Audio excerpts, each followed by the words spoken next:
Assalamualaikum warahmatullahi wabarakatuh.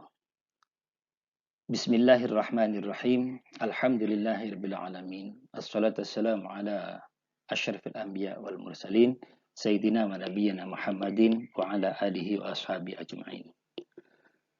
Anak-anakku sekalian, mari kita mulai pembelajaran kita dengan berdoa kepada Allah Subhanahu wa taala. Bismillahirrahmanirrahim. Raditu billahi robba wa bil islami dina wa bi Muhammadin nabiyya wa rasula wa bil Qur'ani imama wa hukma. Rabbi zidni ilma warzuqni fahma waj'alni minas sholihin. Amin. Materi pembelajaran kali ini adalah bab 5 dakwah Islam dengan kearifan dan kedamaian di Nusantara.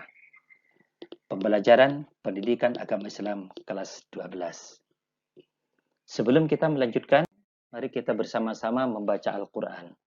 Surah Al-Baqarah ayat 213. A'udzu billahi minasy syaithanir rajim. Bismillahirrahmanirrahim. Kana an-nasu ummatan wahidatan fab'atsallahu an-nabiyyina mubashshirina wa munzirina wa anzala ma'ahumul kitaba bil haqqi liyahkuma bainan nasi fima ikhtalafu fihi وما اختلف فيه إلا الذين أوتوه من بعد ما جاءتهم البينات بغيا بينهم فهدى الله الذين آمنوا لما اختلفوا فيه من الحق بإذنه Wallahu yahdi man yasha'u ila siratim mustaqim. Shadaqallahul azim. Kita langsung masuk tentang materi kita. Bagian pertama adalah masuknya Islam di Nusantara. Islam masuk ke Nusantara melalui dua jalur, yaitu jalur utara dengan rute dari Arab, Makkah dan Madinah, Damaskus, Baghdad, Gujarat atau pantai barat India, Sri Lanka, hingga Nusantara. Jalur yang kedua, jalur selatan, dengan rute dari Arab, Makkah dan Madinah, Yaman, Gujarat, Sri Lanka, hingga Nusantara. Dalam waktu yang tidak terlalu lama, Islam tersebar ke seluruh kepulauan Nusantara. Hal ini disebabkan antara lain karena berbagai hal sebagai berikut. 1. Adanya dorongan kewajiban setiap muslim-muslimah untuk berdakwah. 2. Adanya kesungguhan hati dan keuletan para juru dakwah untuk berdakwah secara terus-menerus. 3. Persyaratan untuk masuki Islam sangat mudah, yaitu dengan mengucapkan 2 kalimat syahadat. 4. Ajaran Islam adalah ajaran persamaan hak dalam agama Islam, selalu dijunjung tinggi. Yang kelima, raja-raja Islam yang ada di berbagai wilayah Nusantara ikut melaksanakan kegiatan dakwah Islamiyah. Strategi masuknya Islam di Nusantara itu dibagi beberapa bagian. Yang pertama, melalui cara perdagangan. Yang kedua, pernikahan, yaitu orang Islam yang datang ke Indonesia, orang Islam yang datang ke Indonesia, kemudian menikah dengan orang pribumi. Ketiga, kesenian. 4, pengobatan. Dan yang kelima, melalui pendidikan. Perkembangan Islam di Nusantara. Kita bahas pertama di Sumatera. Daerah pertama dari Nusantara yang dimasuki Islam adalah Sumatera bagian utara, seperti Pasai dan Perlak. Sumatera bagian utara letaknya di tepi Selat Malaka. Para pedagang dari India, bangsa Arab, Persia, dan Gujarat, yang juga para mubalik Islam, banyak menetap di Sumatera Utara. Mereka menikah dengan wanita pribumi yang telah diislamkan, sehingga terbentuklah keluarga-keluarga Muslim pada saat itu. Para mubalik Islam pada waktu itu tidak hanya berdakwah terhadap para penduduk biasa, tetapi juga kepada raja-raja kecil yang ada di bandar-bandar sepanjang Sumatera Utara. Ketika raja-raja tersebut masuk Islam, rakyat mereka pun kemudian banyak yang masuk Islam. Dari proses inilah berawal berdiri kerajaan Islam pertama, yaitu Samudra Pasai. Kerajaan ini berdiri pada tahun 1261 Masehi. Di pesisir timur laut Aceh Lok Sumawe atau Aceh Utara, rajanya bernama Marah Silu yang bergelar Sultan Al-Malik Al-Soleh. Perkembangan Islam di Nusantara sekarang kita lihat di Pulau Jawa. Islam masuk ke Pulau Jawa tidak dapat diketahui dengan pasti, namun penemuan nisan makam Siti Fatimah binti Maimun di daerah Lerang atau Gresik yang wafat pada tahun 1101 Masehi dapat dijadikan tonggak awal kedatangan Islam di Jawa. Pada abad ke-13 Masehi hingga abad berikutnya, terbukti pengembangan Islam ditemukan lagi.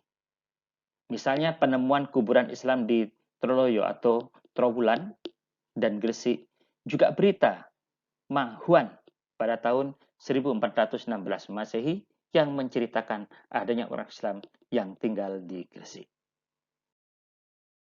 Pertumbuhan masyarakat Muslim di sekitar Majapahit erat kaitannya dengan perkembangan hubungan pelayaran dan perdagangan yang dilakukan orang-orang Islam yang telah memiliki kekuatan politik dan ekonomi di kerajaan Samudra Pasai dan Malaka.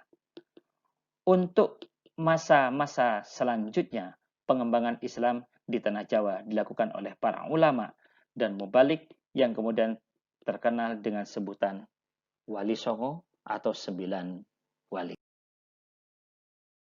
Di Sulawesi.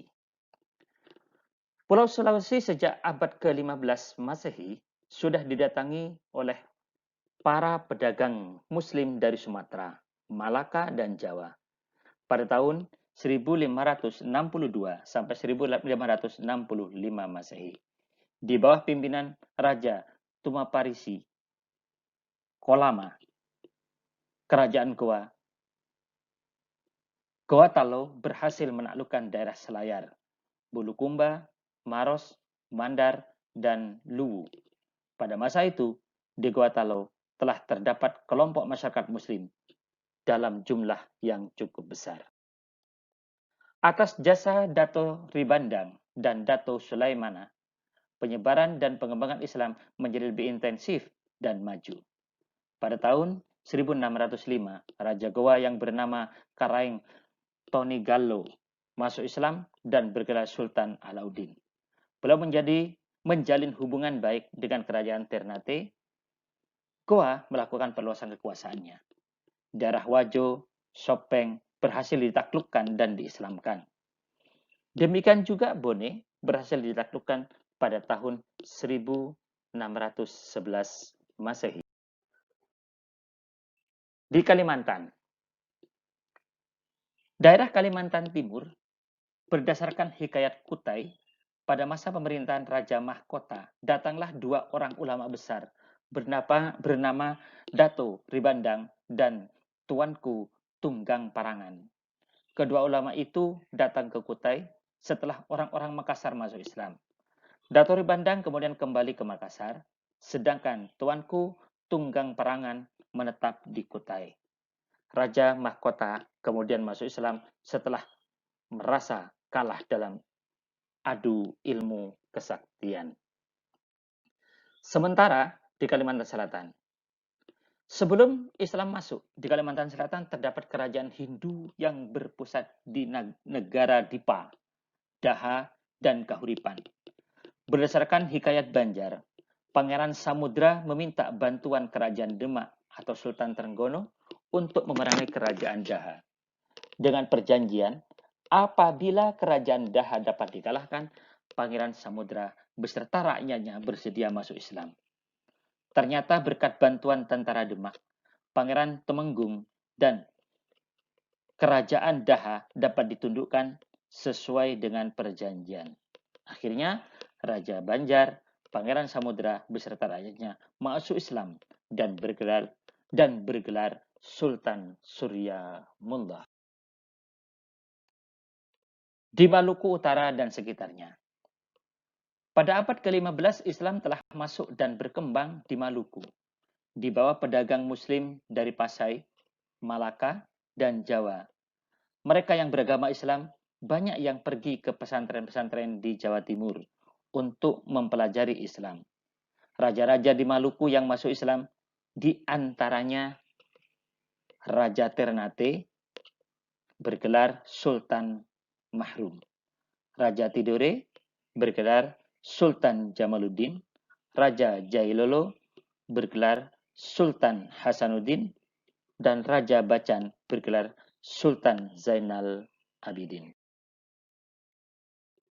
Selain masuk dan berkembang di Maluku, Islam juga masuk ke Irian yang disiarkan oleh raja-raja Islam Maluku, para pedagang dan para mubalik yang juga berasal dari Maluku. Daerah-daerah di Irian Jaya yang dimasuki Islam antara lain Miso, Jalawati, Pulau Waigeo, dan Pulau Gebi. Anak-anakku sekalian, kita untuk episode pertama sampai di sini dulu, dan insya Allah setelah materi ini kita akan melanjutkan episode yang kedua, yaitu tentang Islam di tanah Jawa, cerita tentang para wali songo dan Islam sampai dengan masa kemerdekaan bangsa kita. Terima kasih. Assalamualaikum warahmatullahi wabarakatuh.